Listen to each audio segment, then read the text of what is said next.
Sao nghe rồi? Ai đi con ngáo thiên nó thế nào vậy mình đâu đi con biết đại gì sang ai trên đủ nít lại cả Ông này thấy livestream đúng không?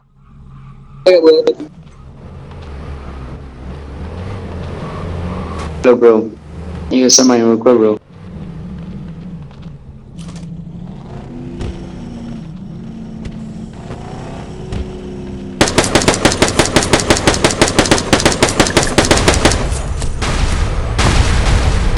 Ông em. Hello bro. Hello. No fight, bro. No fight. No fight. No fight. You like TikTok? Bro, no fight. You like TikTok?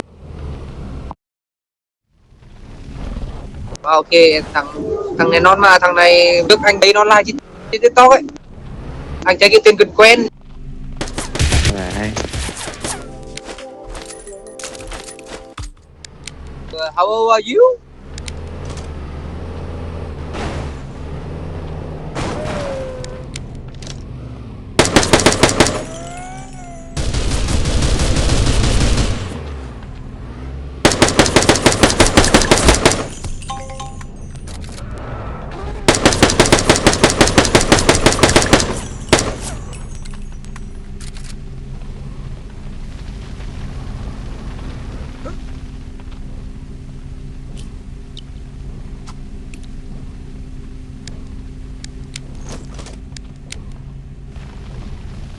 I'm so sorry, bro.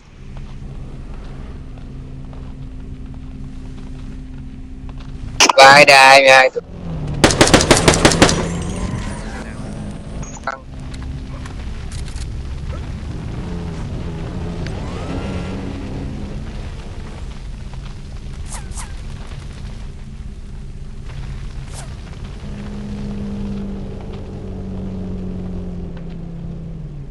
Ngày hôm nay kiếm được mấy la đẹp. Hôm nay đói lắm. Hả? hôm nay đói lắm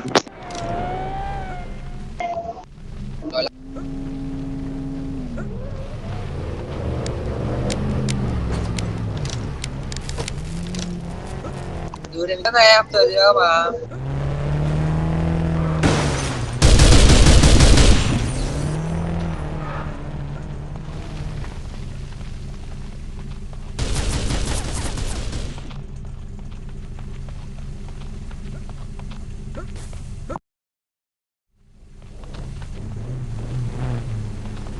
Okay, follow TikTok, follow TikTok, follow TikTok. Okay.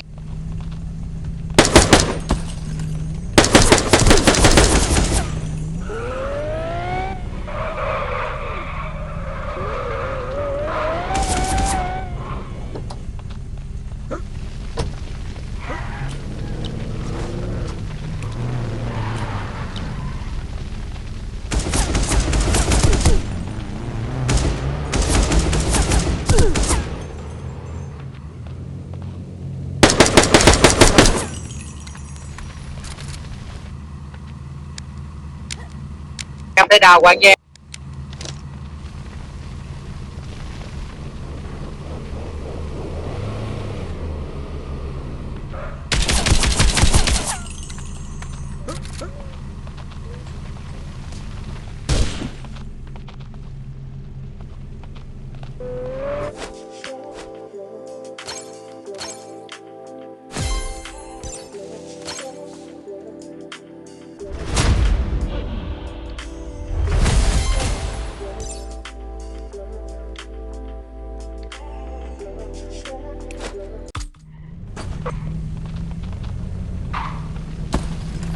má điên hết cả người lại văng à No fight. Là bị văng à? văng đấy kìa Sao vậy? điểm phải lò nó thế À, làm cái mới đi em, cái game nó phê em này. Tổ cao, đùa cao nhìn nó phê lắm. Cái game mà tự đùa cao bảo phê luôn, nghiện game luôn.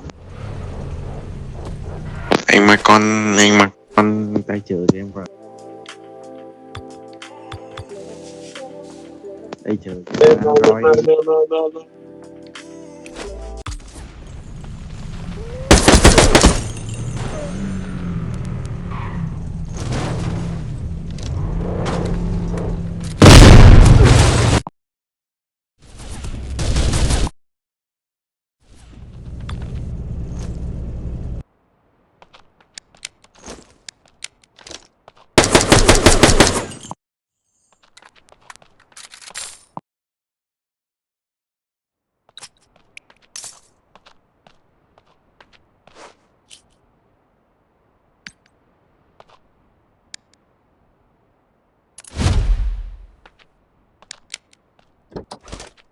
Rolled up and jacked me. Lesson learned. Speed isn't just about cars. Here's a track for everyone who knows what a bad day feels like.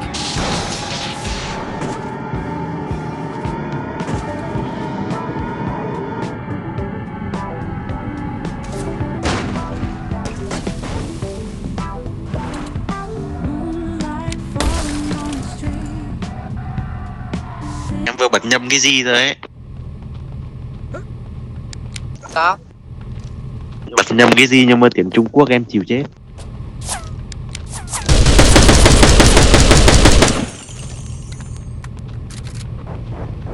Nó chính là ai sao? Không biết được nhưng mà em Không biết nó là gì ấy.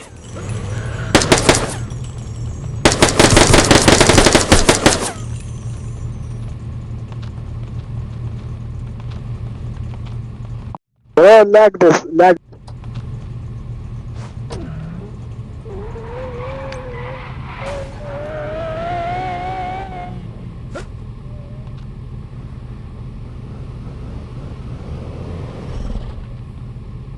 Where cả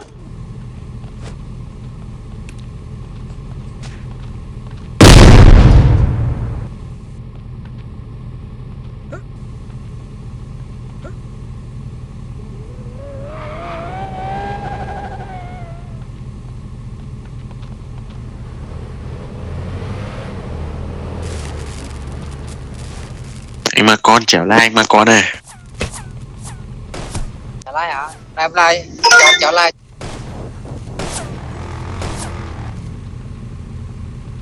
Đâu, à đây rồi. Em có biết.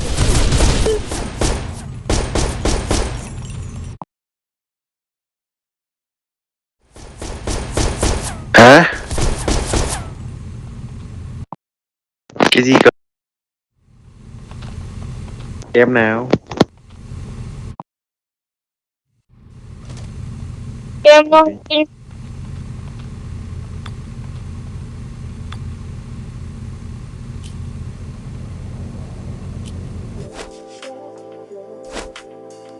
Ôi anh mà con ơi, thằng con bướm nào đây? Nhưng mà đã không tin thật.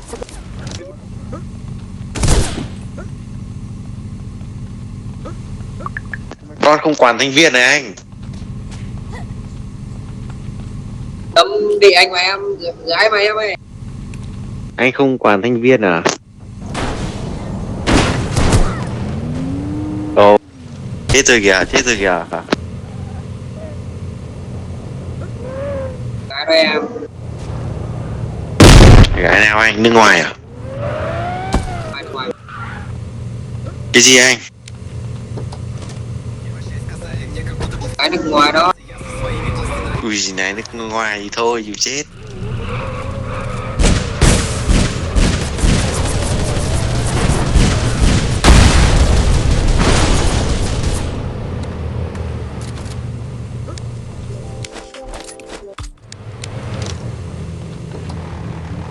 Cho anh mượn xe hết đây.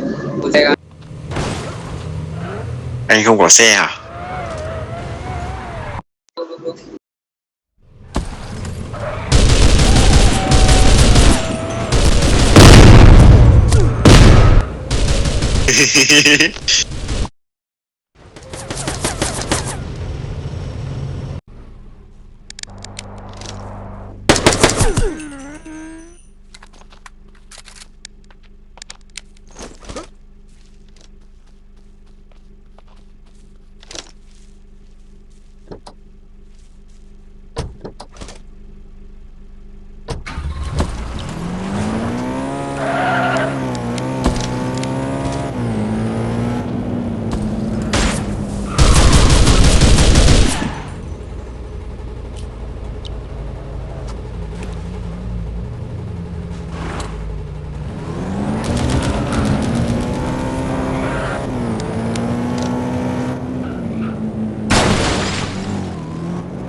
xóa tôi đi, xóa tôi.